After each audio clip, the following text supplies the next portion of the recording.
ये 2023 में रिलीज हुई इंडोनेशियन हॉरर मूवी प्रेम्पुंग है। ये इंडोनेशियन सिनेमा में बनी अब तक की सबसे डरावनी हॉरर मूवी है। अगर आप अकेले देख रहे हैं तो ना देखें, वरना किसी के साथ बैठ कर देखें। कहानी की शुरुआत होती है, कारा ने कुछ दोस्तों को अपने घर पार्टी पर बुलाया होता है। अब जब आधी रात हो जाती है तो जियोंग को शराब बहुत चढ़ जाती है, इसलिए वो बाथरूम चली आती है नशा उतारने के लिए। लेकिन उसे क्या पता कि एक घुंघराले बाल वाला लड़का उसके पीछे आ रहा होता है। अब जब जियोन अपना मुंह धो रही होती है तभी लड़का पीछे से आकर उसके साथ जबरदस्ती करने लगता है। जियोन अपनी पूरी ताकत से उसे अपने से दूर कर देती है, जिसके बाद वो लिफ्ट की तरफ दौड़ती है और अपने घर चली जाती है। अगले दिन कारा की मां घर आ जाती है। उसे पूरे घर में सारा सामान उल्टा सीधा पड़ा मिलता है, जिसके बाद वो कारा के कमरे में आकर देखती है, लेकिन वहाँ कारा का नामो निशान नहीं होता है। अब जब वो बाथरूम में आकर देखती है तो उसे बाथटब पर खून के निशान मिलते हैं, जिसके बाद वो डरकर कारा के दोस्त जियोन को कॉल कर देती है उससे पूछने के लिए अगर वो जानती है कि उसकी लड़की कहाँ है। लेकिन जियोन उससे कह देती है कि कल रात वो बहुत नशे में थी, इसलिए उसे रात का कुछ याद नहीं है। एक दुखी माँ अब क्या कर सकती है अपनी लड़की के मिसिंग होने की पोस्टर लगाने के अलावा। अब एक महीने बाद जब औरत को उसकी बेटी कारा नहीं मिलती है तो उसे शक होने लगता है कि उसकी बेटी की किसी ने हत्या कर दी है। इसलिए वो उसका फोटो लेकर काला जादू करने वाली औरत के पास आ जाती है, इस उम्मीद में कि उसके पास उसकी लड़की का कुछ पता लग पाए।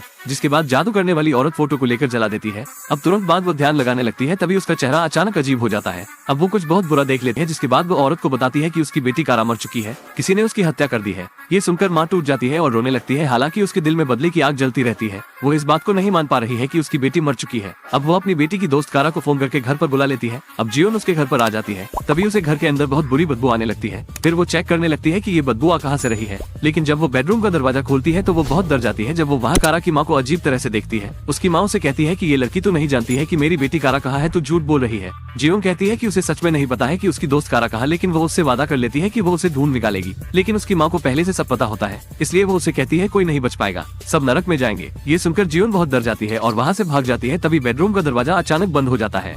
अब जब जियोन निराश होकर सड़क से जा रही होती है तभी वही जादू करने वाली औरत उसे बुला लेती है और उससे कहती है कि अपनी दोस्त से पूछो कहीं वो बीमार तो नहीं है। जियोन को कुछ समझ नहीं आ रहा होता है कि वो किसकी बात कर रही है। उसे लगता है ये औरत पागल है और राह चलते लोगों को परेशान कर रही है। अब जब वो आईने में अपने आप को देखती है तो वहाँ उसे कुछ नहीं दिखता है, लेकिन जब वो वहाँ से चली जाती है तभी एक साया उसमें दिखाई देता है। अब दूसरी तरफ वही घुंघराले बाल वाला लड़का लिफ्ट से ऊपर जा रहा होता है, तभी उसे लाल कपड़ों में कोई उसकी तरफ आता दिखता है। अब वो लिफ्ट का बटन दबा देता है और ऊपर जाने लगता है। अब जब ऊपर आकर लिफ्ट खुलती है तो वही लाल कपड़ों में औरत उसकी तरफ आ रही होती है, जिससे लड़का डर जाता है और लिफ्ट को बंद करने लगता है। जिसके बाद वो 5वें फ्लोर पर आ जाता है, लेकिन फिर वही औरत उसकी तरफ बढ़ रही होती है, जिसे देखकर लड़के की फटने लगती है। जिसके बाद वो लिफ्ट का डोर बंद कर लेता है। अब जब वो 6 माले पर आ जाता है तो लिफ्ट का डोर खुल जाता है, तो फिर वही औरत बड़ी तेजी से उसकी तरफ बढ़ने लगती है। जिसके बाद लड़का बहुत ही डर जाता है, लिफ्ट का डोर बंद कर लेता है और वो दुआ करने लगता है कि दरवाजा कभी ना खुले। अब जब वो 7वें माले पर पहुंचता है तो उसकी दुआ कबूल हो जाती है और दरवाजा नहीं खुलता है। लेकिन इस बार उसे कुछ महसूस होने लगता है कि उसके पीछे कोई है। ये वही लाल कपड़ों वाली औरत होती है। अब जब लिफ्ट 8वें माले पर पहुंचती है तो लड़का लिफ्ट को खोलने की कोशिश करने लगता है और दरवाजा खुल भी जाता है। अब जैसे ही वो लिफ्ट से निकलता है तभी वही औरत उसका पैर पकड़ लेती है और उसे अंदर खींचने लगती है।